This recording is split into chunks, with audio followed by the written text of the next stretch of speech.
افغانستان خپل اووم مقام د لاسه ورکړ. افغانستان کرکټ ملي ټیم د نړۍ په درجه بندۍ کې خپل اووم مقام د لاسه ورکړ. ګلونه دوستانو، سلامونه، نیکې هیلې، تاسو ګورئ ټیکنیکل عرفان. ګلونه دوستانو، د لایکو پر وخت او دقیقو معلوماتو لپاره زموږ چینل سره سبسکرایب او ویډیو له ملګرو سره شریک کړئ.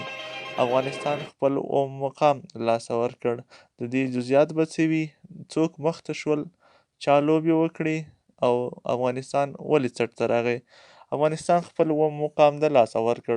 پاکستان ته د سریلانکا کرکټ ملي لوبډلې د لومړیو 52 وریزو سیالیو کې له ماتې خوړلو وروسته سریلانکایي لوبډلې بیرته پاکستاني لوبډله په 2 وریزه سیالیو کې پرله پسې ماته کړه، چې ورسره یې د کرکټ نړیواله درجه بندۍ کې هم مخکې والی خپل کړ.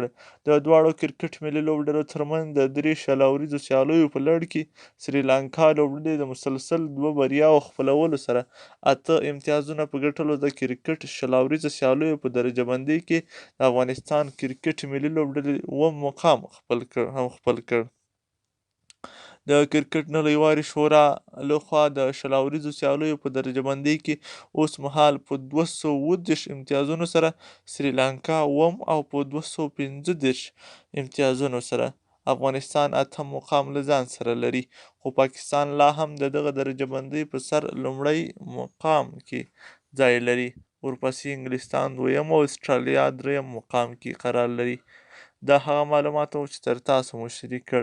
د لا ښه، تازه، دقیق او پر وخت معلوماتو لپاره زموږ چینل سره سبسکرایب او ویډیو له ملګرو سره شریک کړئ.